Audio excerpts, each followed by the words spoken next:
Ladies and gentlemen, a very good evening and welcome to the latest in our series of Doha debates, coming to you from the Gulf state of Qatar and sponsored by the Qatar Foundation. An independent report into the shocking violence earlier this year between opposition demonstrators and security forces in Bahrain was published last month, and it makes chilling reading. Prisoners were hooded, whipped, beaten and subjected to electric shocks. At least 5 died during the torture. Female prisoners were threatened with rape. Hundreds arrested, thousands sacked from their jobs, although most have been reinstated. One newspaper editor in the kingdom said people have seen hell. We've seen people killed, we've seen curfews, we know that people could be shot dead or disappear at a checkpoint. Society is crippled. The king said he too was shocked by the report, but accepted it, promising that laws would be changed and the guilty held to account. There would be compensation for victims, he said. Guilty verdicts on opposition members would be re-examined. But how credible are those promises? That's the question we ask you to address tonight. Our motion is, as always, controversial. This House has no confidence in Bahrain's promise to reform, and our speakers differ fundamentally on the issue. Speaking for the motion, Nabil Rajab. He's president of the Bahrain Center for Human Rights. He's also Deputy Secretary General of the International Federation for Human Rights, and this year won a Democracy Award from the Woodrow Wilson Center in the US. And with him, Christopher Davidson, reader in Middle East politics at the University of Durham in the UK. He's the author of a number of books on the region. His next one is called After the Sheikhs, The Coming Collapse of Gulf Monarchy. I should point out there's a question mark in that title. Against the motion, Khaled Al-Maina, editor-at-large of Arab News, the first English-language newspaper in Saudi Arabia.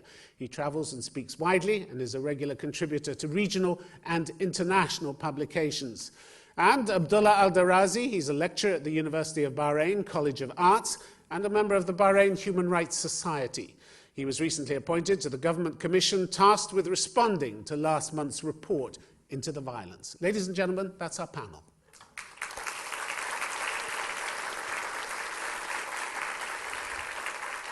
So now let me ask Nabil Rajab to speak for the motion, please. Thanks, everybody, and I'm happy to be here. As you all know, that my country witnessed an uprising in last February as we were inspired by the Arab Revolution and Arab Spring. Unfortunately, this uprising were met with a violent crackdown where at least 50 people were killed. Thousands of people were detained, systematically tortured, electrocuted, hanged, beaten, sexually harassed and raped. Thousands of people were fired from their work, from their school, from their university. We were fighting for the same demand that we were fighting for the past 80 years, 20s, 40s, 60s, 70s, 80s, 90s. Social justice, democracy, freedom. The same demand that we were always promised by the regime, that they will reform themselves, that things are going to be better. But always those promises were not met by the regime. Again, the same king who is talking today about the report, he's the same king who has in 2001 signed and talked in the newspaper saying that we're going to have a proper reform, we're going to have a parliament that has all power to legislate, we're going to have the same constitution that we had in the 70s. The king did not keep his promise. The same prime minister who has been there for the past 42 years, who is responsible for human rights violation, corruption, tenths of people were killed during his time. I myself don't think the same prime minister who is part of the problem or who is all the problem in Bahrain could in any way be part of the solution. I don't think that government capable or able to carry any kind of reform process. Thank you. Okay, Nabil Rajab, thank you very much indeed. This is the king who ordered an independent report into what had taken place, which came up with massive, serious violations. He accepted it. He went public with it. He's had to endure the shame that went with that. And you don't think he's serious about this? Nobody's ever done this before. No government has ever done this before. Why that not? Was smart of him to distance himself from responsibility and distance the member of his family, as they were responsible for most of the violation, including why does it distance from him? He's accepted the report. Because the United Nations is supposed to send a team of investigation. To prevent that team, he created his own commission. And you don't expect... And what was wrong with the commission? You don't expect to see the report of the commission will accuse the king who formed the commission. What was wrong with the commission? The commission had highly respected people on the commission. Did not talk about criminals. It may not have used that word, but it came up with a lot of activities that violated international law, and it said so repeatedly, I totally disagree. There are a lot of things positive in the report. But yes, it is not a reform process. The report talks about a human rights violation in February, March, and April.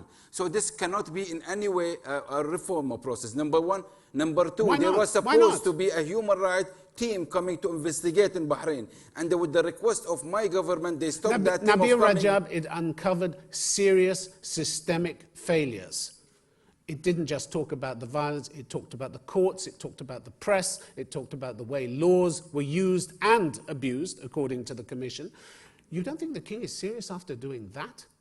How could he possibly go back on his word, having gone so public? You can't just talk about evaluate things from words or articles. You evaluate things from implementation, from practice. Okay, so all cases related to death and torture have been referred to the prosecutor. 3 or 4 weeks, the report is out. The things is the same thing in the ground. Those people who are responsible for the crimes committed against humanity, they were awarded, they were upgraded, they were given a better job. Okay. The guy heading the security apparatus, today he's hitting a higher position. Okay. The violence in the street is the same going on. Yesterday, a child of 5 days old died because of the violence. You made the point. Nabil Rajab, thank you very much indeed.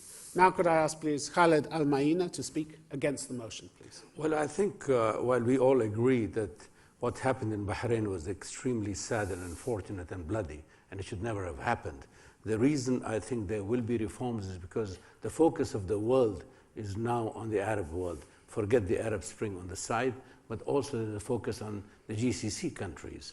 At the same time, there's a new group of people in the GCC. No more is a one-way communication. There's a young group, 50% of the GCC population is under 35. They would really like to see and play a bigger role. Now, why I think reforms are there in the offing is because no longer can the leaders of the GCC or the authorities or those people in power or the police can afford to ignore these people. Reform is a process, not a remedy. And it's not an analgesic or you're giving an aspirin. It's a continuing process. And what happened in Bahrain was an eye-opener for other countries in the region, that you have to take people, their aspirations, no more. And they would always say, a few years when I was growing up, a shuyukh abkhas. And now if you tell that to a young guy, he said, go to hell. We are abkhas. We know more. Abkhas means we know. So I really think young people will not take the nonsense they took before. At the same time, I think we have to give the Bahraini government some credibility. They have released prisoners. Yesterday I read that 70 or 80 of the players have been released. But I really think these are cosmetic things, and it should be enforced and enlarged so that all those people arrested and jailed should be released under a direct amnesty from the king. Once that is done, then I think the reform process would go ahead. But I really believe, and this is a gut feeling and many others, that nobody in the Gulf can afford to have repression or suppress people as was being done before in the Arab world. Khaled Al-Maina, thank you very much indeed. You talk about new people in the GCC. There aren't new people in power in Bahrain. These are the same people who've allowed this culture of impunity that the report talks about, and previous cases of torture, which were highlighted by the UN as far back as 2003, as far back as the 90s. How come you have faith in these people? These are the same people who've kept this system going. But I have faith in the young people, the people who are now using Twitter and using the Facebook and are taking no for an answer. They would really like to play a bigger role. Now, if anything happens... But they can't play a bigger role when these people are still in power and torturing them, can they? They cannot, but I think there are many ways to get the world attention to highlight on what happens. And I really believe it's a two-way street. I do agree that both sides have to give in. It's not, reforms are not an emotional blackmail on the part of people, nor a threat. I think that those in power should go ahead. But there But are... look at the signs. I mean, what Nabil Rajab was talking about, the security minister, for instance. I mean, he's now been made, what is it, Secretary General of the Supreme Defense Council. He's now a security advisor to the king. This is the man who oversaw this, what the report calls this systematic abuse. Yes, and I think this is unfortunate. I think really whether it's the Bahraini... It's a bit more than unfortunate, isn't it? Whether it's a Bahraini government or others, they should really come up to see that there will be transparency and accountability. But it's not happening, is it, if you go and promote the people who oversaw this abuse? What signal does that send to the rest of the world? It gives a bad signal, I would agree, but at the same time I think that there should be more voices heard by the people themselves through a media or through an alternative media. The media is biased. The report pointed it out. It said that the media in Bahrain is biased towards the government of Bahrain. Well, all Arab media is biased, unfortunately, but what we can do is use other means, and there is an alternative media across the Arab world which young people are using, because nobody takes serious a media that ignores the aspiration of 80% of the people. Would be biased, but I think we have to find other ways to go ahead and get our point across. You think the Saudis beginning to regret taking part in this human rights disaster by going in to assist the government of Bahrain? Well, I mean, there were all kinds of ruses used, as we all know, the GCC Accord and the GCC Club and getting people across, now whether right or wrong. But I really believe that Bahrain could have solved this issue in its own domestic yard by itself. All right. Khaled Al-Maina, thank you very much indeed. Now could I ask, please, Christopher Davidson to speak for the motion. Good evening, ladies and gentlemen. Crucially, what we should not forget is that the beginnings of the Bahrain protests on February 14th, 2011 began with very humble objectives, not to necessarily topple their long-serving king, nor to topple their much longer-serving unelected prime minister, who we shouldn't forget has been in power for nearly 40 years now, since Britain left in 1971. Instead, the objectives were simply to get the king and the ruling family to honour their promises made all the way back in 2001, where the king promised his people a return to the original constitution, to honour that constitution of the early 1970s and the short-lived parliament between 1973 and 1975. The people were not after the removal of the Al-Khalifa dynasty, just that the promises on those reforms would actually come good. As we've seen over the last decade, the emir has made himself a king, and the people have more or less got nothing. How has this been the case over the last decade? Well, the Bahraini ruling family have managed to construct a narrative which has been greatly accelerated in the wake of the violence over the last several months, a narrative constructed to persuade the region and the international community that there's some kind of Shia fifth column in Bahrain that, if they came to power through some kind of democratic movement, would end up as de facto agents of Iran. International community should be scared of that, because it would allow Iran a foothold very close to the onshore and offshore gas fields of the Gulf monarchies, and the world should stop this from happening. Could you please wrap up? What we've seen also are several attempts to apply commissions, national dialogues, and of course the Bassiouni report, which my colleagues and opponents will discuss at length, I'm sure. I would argue this is just yet more window dressing, papering over cracks, short-term measures rather than genuine reform. Okay. Thank you. Christopher Davidson, thank you very much indeed. The king, among other things, has done something that not only he has never done before, but no ruler in this region or elsewhere in the world has actually done, hired a commission to investigate itself. Surely that is a sign that things are changing. Isn't that the biggest sign of all? I think it's desperate measures for desperate times. The king not only commissioned the report... But that's a spin, isn't it? I mean, he did it, and he's lived with the consequences of it, and the shame of it, because there is a lot of shame. Yes, absolutely. But we have to understand this perhaps in the context of royal factionalism within Bahrain. We're told a story, a spin in the rest of the world, that this is the king trying to offer something to his people, trying to initiate some genuine reform and dialogue. But instead, this may be a case of the king trying to get ammunition and leverage to distance himself from a certain part of the regime, namely the Prime Minister and the security Distance services. himself or actually take it over, or actually control it? Well, I'd be very surprised if he had the power and resources to actually take over. Well, look at some of the steps that the report actually talked about none of the political prisoners have been released. Release of 310 people. This is what the Bassioni report talked about. The transfer of all misdemeanor cases from the National Safety Court to ordinary courts, providing for the right of appeal to ordinary civilian courts. This is a change in Bahrain, isn't it? Several hundred still in jail. The shadow report done by Human Rights Watch has highlighted Yes, but you can't their deny plight. that these are steps. These are concrete steps. We're talking about 3 weeks. Plus, no as names we're are sitting mentioned. here, 3 weeks since the report was is very published.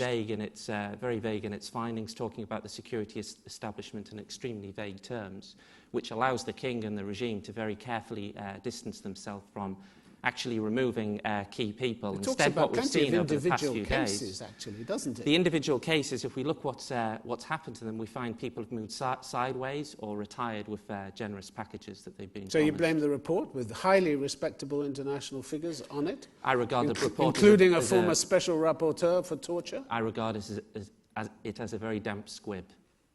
Really? Christopher Davidson, thank you very much indeed. Now could I please ask Abdullah Al-Darazi to speak against the motion? Thank you very much. Good evening, ladies and gentlemen. A king who was courage enough in 2001 to introduce a reform project, I believe that he is also courage enough now to introduce more reforms and the ability to have more reforms. The Bassioni report, the Biki was invited by the king, which is happened for the first time ever in this region, to investigate freely, and they had a free access, and we met them several times, the human rights societies, human rights organizations, government officials, and they have access to all files that what they need. Also, they did the report, and it was accepted. There were a lot of important recommendations in this report, which the king accepted and has started to practice and implement these recommendations. For example, they formed, let's say, the National Committee, which is recommendation number 1715, and this to monitor and follow up the government agencies of how for the implementations. Also, today the king, he said that he accept and invite any opposition advisors to come as advisors to him to monitor the implementations of the recommendation and implementation of reform, and he said that it's a long-term project, may take 10 years in order to do so. Very important recommendations in the report is national reconciliation, which is 1725. B is important because that's what the country needs now, is to look forward, is for the future, is what's happened, to review all the atrocities and to punish those who have committed crimes against humanity and move forward. Abdullah Al-Darazi, thank you very much indeed. Let me just take issue with you on one point. You said that the Commission got full access. The Commission said it didn't get full access. It got full access most of the time. It's not the same thing at all. We have had all the doors open to us. We were granted access to all the hospitals and prisons freely and without hindrance most of the time. That's a big reservation, isn't it? Well, it's most of the time. Well, it means more than 50%. More than half is most of the time. It's most of the time is almost 70%. Okay, but what we're seeing at the moment, if you believe that the government wants to change, it's serious about reform, we're still seeing them talking about the same things. Prosecutors are still producing evidence in court that was discredited by the Commission, including the claims that there were guns at the Salmania medical complex, which the report rejected. That's still being talked about. This is something that should be, for example, wrong, done by the government. Medic's case is a thorn now in the government throat. But they're still repeating it, aren't they? They're going on repeating discredited information. That's why the National Committee is to work on these things. Now they started on a recommendation. But this isn't a reason to have faith in them, is it? It's no going reason. the There wrong way. is the question is the ability, and the ability is there. The ability started Yeah, but today, it's not for being example. exercised, is it? They're still talking about is Iran. They're still talking about Iran Yeah. as being part of the... That too was discredited by the report. Of the course, report the found no report evidence found no of Iran's evidence, involvement. and that was accepted. So this I it goes know- on and on, talking I about know the same that- discredited information. I know that there are problems in the government, and they need radical change in also phases. That is, we have to accept. But these that. are not And encouraging then- signs, are they? They're not encouraging encouraging signs, but it takes time. It will be, I'm sure, that once the Crown Prince, for example, also is a serious person for reform. It takes will, and doesn't it? More of than course, time. political will. Abdullah Al-Darazi, we're going to take some questions now. Let me just remind the audience of the motion. This House has no confidence in Bahrain's promise to reform. We're going to take your questions now. Okay, we'll take a question from the lady in the front row. Thank you very much. I'm from Bahrain. My question is, isn't it very sad, Mr. Rajab, that during the past 10 years, the government has shown true initiative to put reform on track, and in that phase we'll get stubborn people trying not to respond to that reform. For example, opposition parties not participating in the name of religion in elections earlier in the middle of 2002. And then afterwards, seizing that opportunity to get into the parliament and then trying to discredit the credibility of His Majesty the King. Okay, let him answer that. Yes. Well, I didn't know about the opposition boycotting the election on the basis of religion. That's the first time I ever heard it. But the fact is that the king have promised people to restore and to activate the constitution and the parliament that we have in the 70s. But the king did not keep his promise. There was a reason for the opposition to boycott, because the king, and it's not the first time, he promised of reforms, and when things cool down, the man, he goes back on all his promises. This was the actual problem. Okay, I'm going to take a question from the lady in red. Lady in red. Hi, I'm from Bahrain, and I was one of the youth activists who took part in the protest since February the 14th. We partly did so because we no longer want to be treated as subjects. We want to be treated as equal citizens with full citizenship rights and a full constitutional system. In doing that, my husband was arrested in April. He's been in jail for 8 months, just to silence activists like me. So Can we come to a question, please? My question to Abdullah Darazi, you know there are 700 people in prison today, political prisoners in prison today. They're the ones that this report talks about. They were subjected to systematic torture. There has been no initiative to release them. The king has not promised to release them. My husband calls me and asks me, why am I still in jail and my torturer gets promoted? Do you think I trust a government that spends millions on PR to appear to be good to the West, instead of actually being good and actually promising reforms? There isn't even a promise of reform. Okay, There's no promise of political reconciliation. Let's allow Abdullah Al-Darazi to answer that.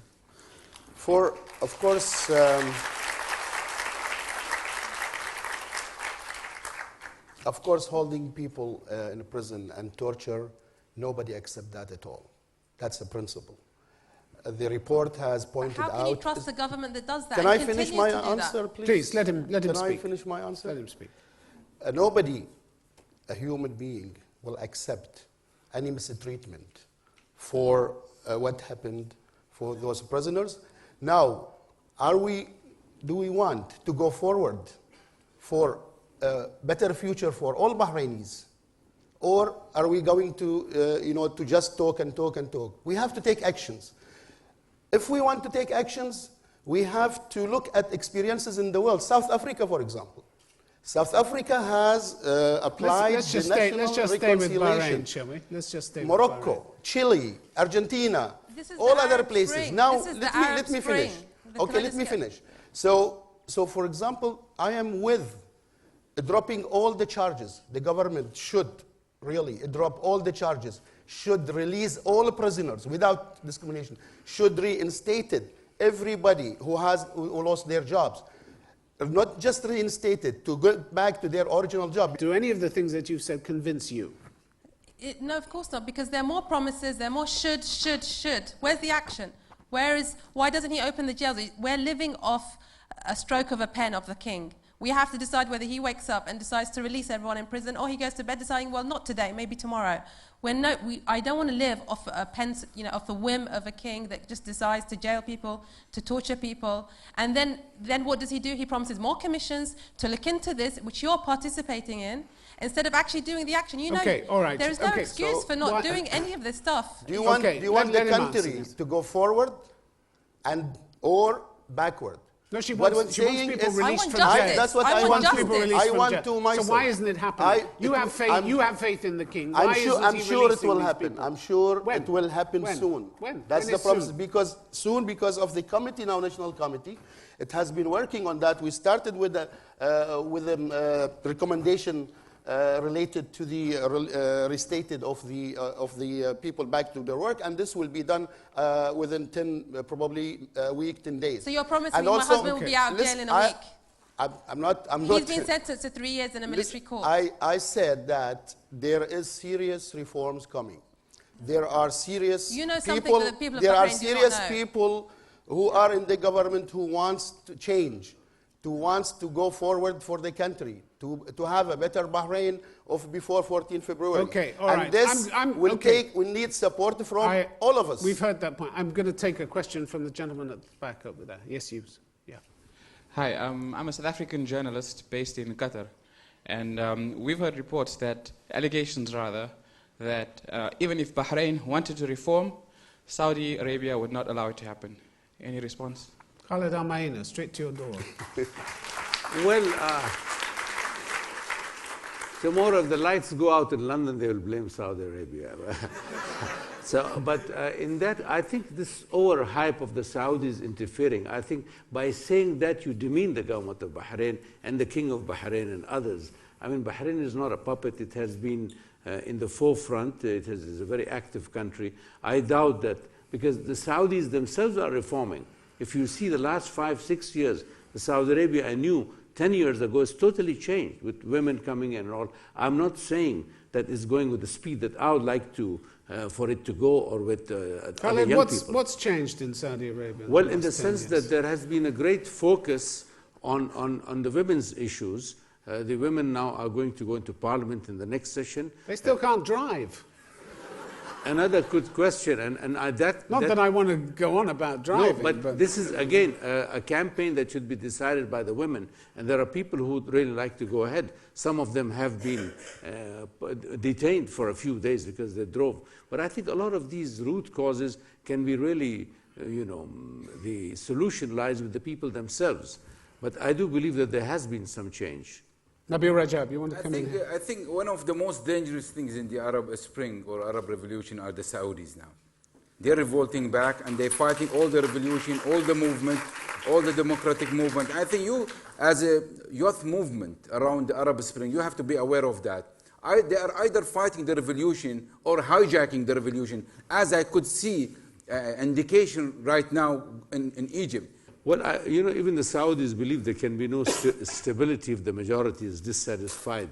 So if these actions sort of dissatisfy people in the Gulf, then it's bad for Saudi Arabia too. I am saying it, with all the solemnity at my disposal. I mean, I don't think so. The Saudi role is always over-magnified about the interference. We have our own issues.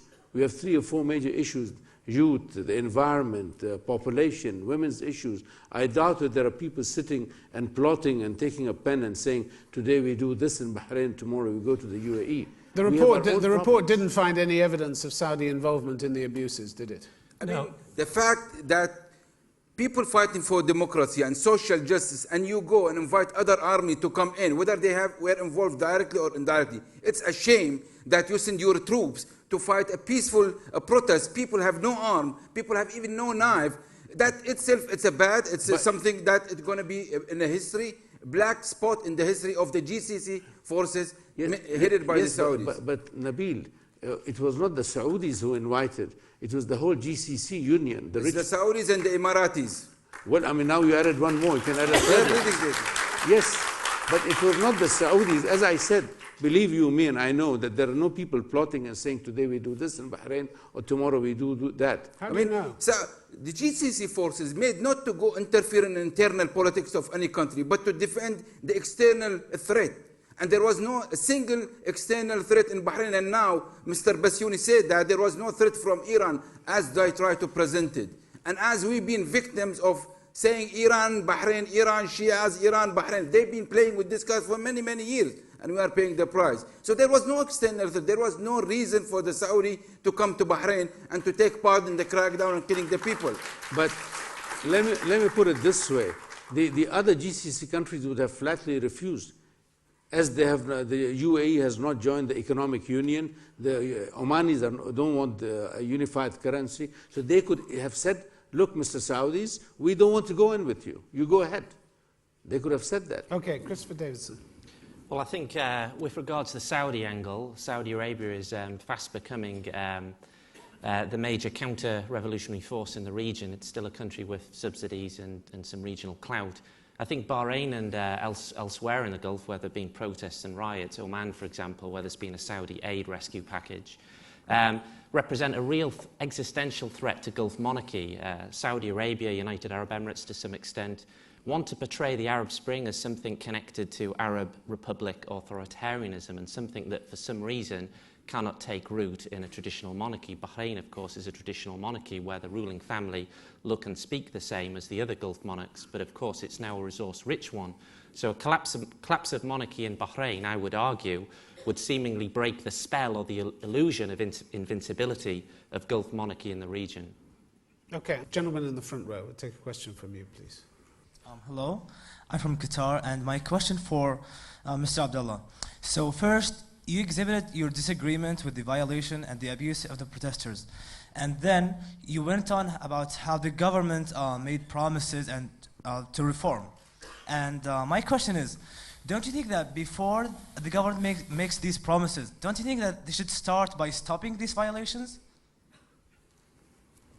Okay. Of course, they should. I agree with you that... Did they? Pardon, let me finish. I want to finish that. Of course they do. Unfortunately, it's still going on. And that is what exactly we mean, that the report itself mentioned these things. And in recommendations related to those who are responsible for torture, for use of excessive force, and so on, should be made accountable. Isn't the reason that they don't stop it is they have no intention of stopping it? I don't think they have no intention. There is intention, there is faith that there will be reforms, and such violence is not acceptable by all means by anybody. Okay, and that's important. Yeah, I mean, that's why I said don't focus on what was written in the report, but what's been practiced. At least 10 people have died so far since the Bassiouni Commission were in Bahrain. Last night, one child, 5 days old, she was killed by a tear gas.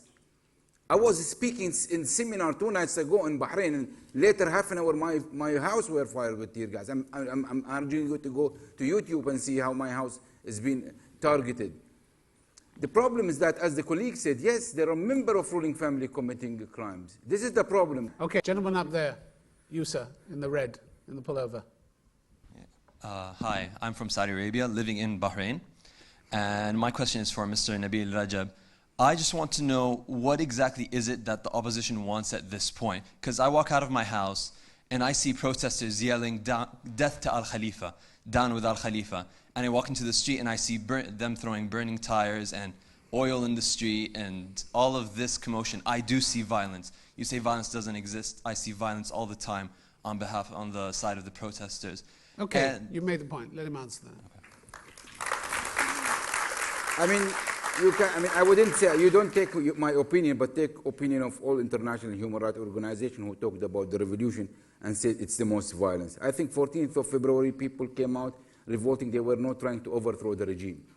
They were saying that we want elected government, we want parliament that has power, we want to have an end to the sectarian discrimination, we want to have into the corruption. We want the prime minister to step down. You can't. There is no civilized country that has prime minister for 42 years. I mean, that you can't believe it.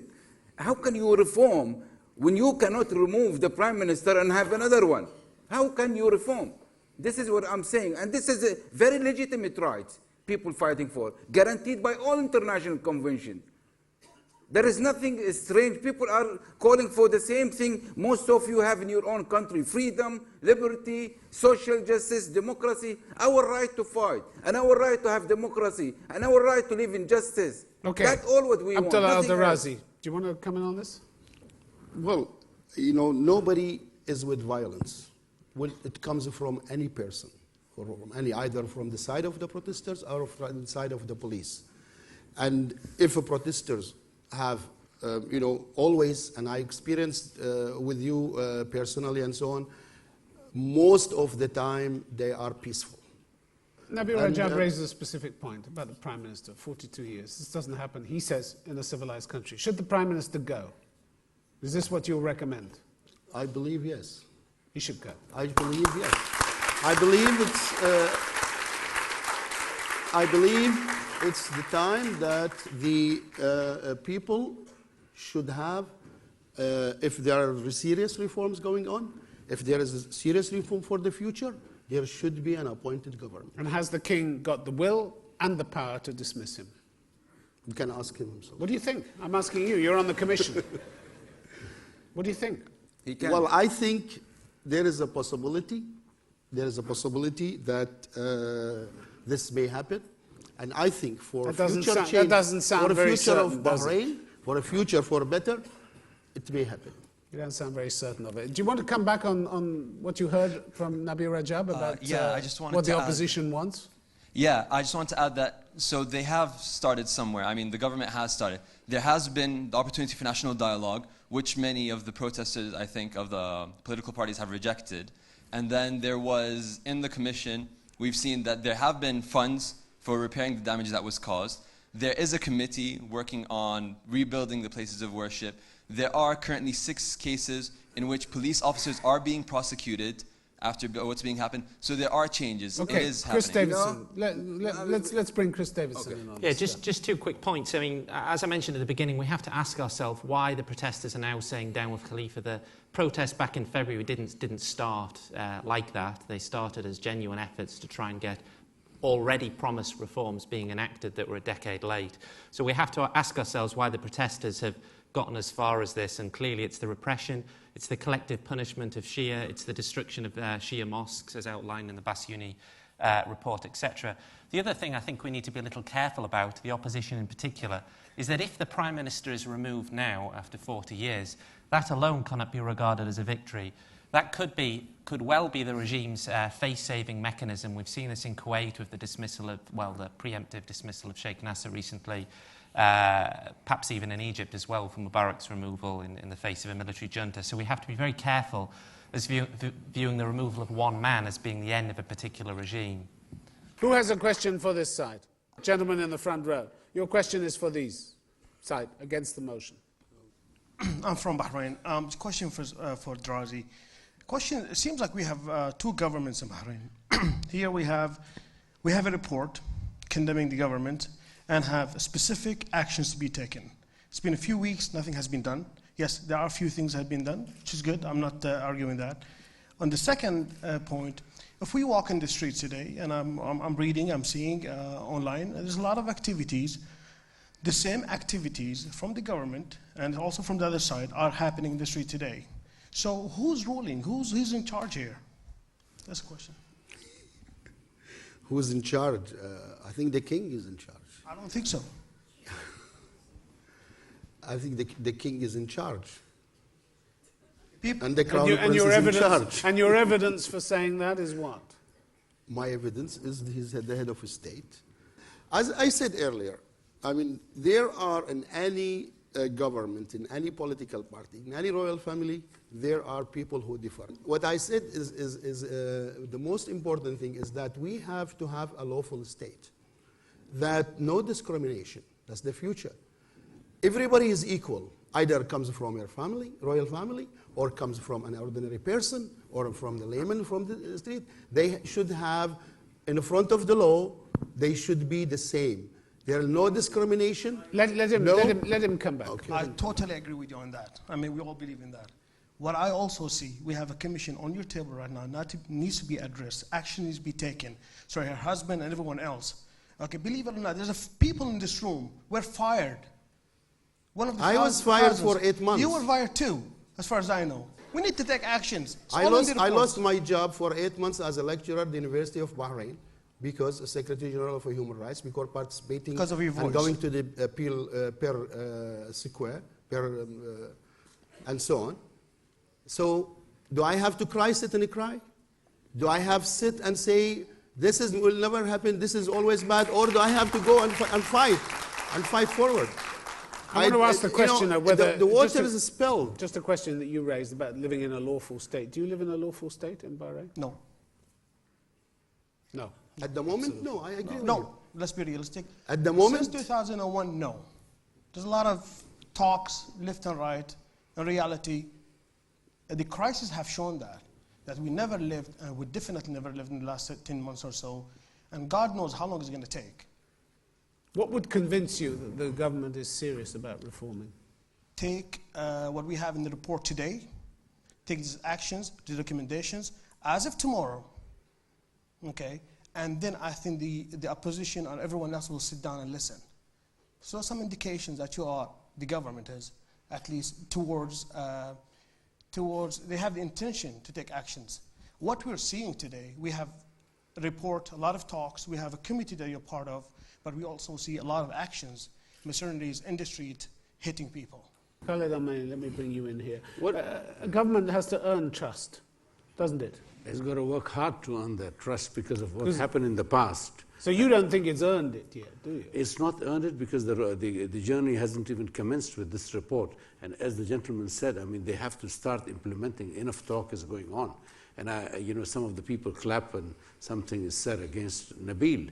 But I don't think so. I think there's a genuine grievance in Bahrain, in other Arab countries, in GCC countries, and there should be a dialogue, a straight dialogue on an equal and leveled playing field. But you have confidence in Bahrain's promise to reform, even though you don't think they've earned the trust of the people. Reform is survival. Reform is that ongoing process. It's not, as I said earlier, an analgesic. I mean, they have to go ahead because you can't keep the whole country in turbulence with what's going on. I mean, it's harming people, it's killing innocent people. 5-day-old kids are being killed, suffocated. So there's no alternative to reforms. All right, gentleman there in the front row. You are from? Tunisia. Okay.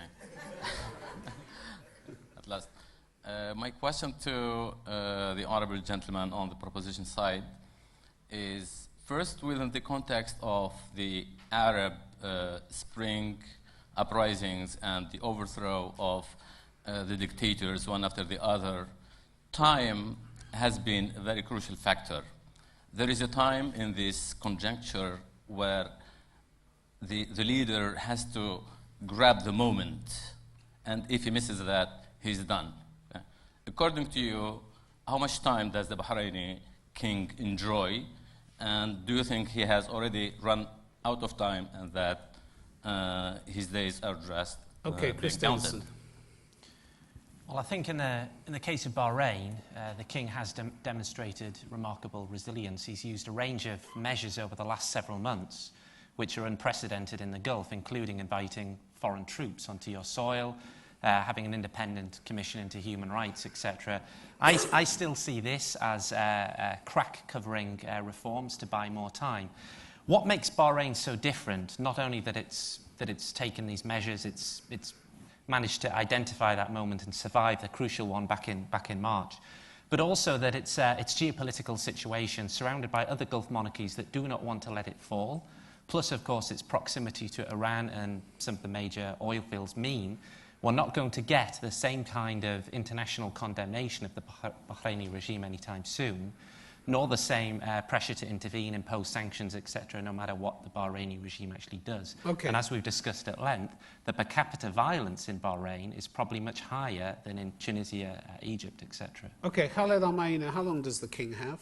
What are we talking about? Weeks? Months? No, I think, as I said, it all depends on what the Bahraini authorities do. I truly believe... Yeah, but how long have they got to do it in? How urgent is it? Well, I mean, to give you a precise answer, I think the next 2 or 3 months are extremely crucial, provided these 2 or 3 months also go without bloodshed.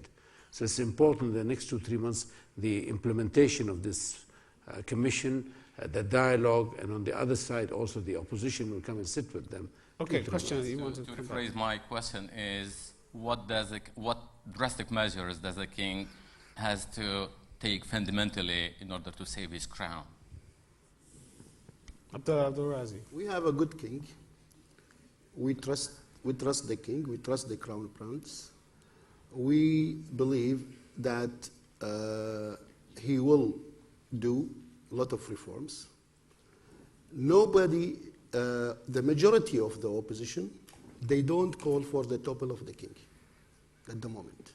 Okay, all right. Before we go to the vote, ladies and gentlemen, I'm going to ask each of the panelists just to give one final sentence about their views, hoping to sway you one way or the other, and then we'll go to the vote. Let's start with you. Just one sentence, and we'll work our way around the semicircle. The government who's been there for the past 42 years committing crimes and violations till last night, killing people, I don't think it's capable to conduct or to go on a process of reform. Chris Davison, one sentence, please. Ladies and gentlemen, it's insulting to our intelligence to expect the same small ruling clique in Bahrain to be capable of implementing reform if it's already seen fit to deploy mercenaries, destroy places of worship, and most barbarically destroy the Lulu roundabout as a symbol of putting down the opposition. Okay, Abdullah Abdul-Razi, one sentence, please. I believe that looking for the future, for a better Bahrain for everybody, for a lawful state, the government and the Bahrain, there are people who are able, and I have confidence that they will move the country forward.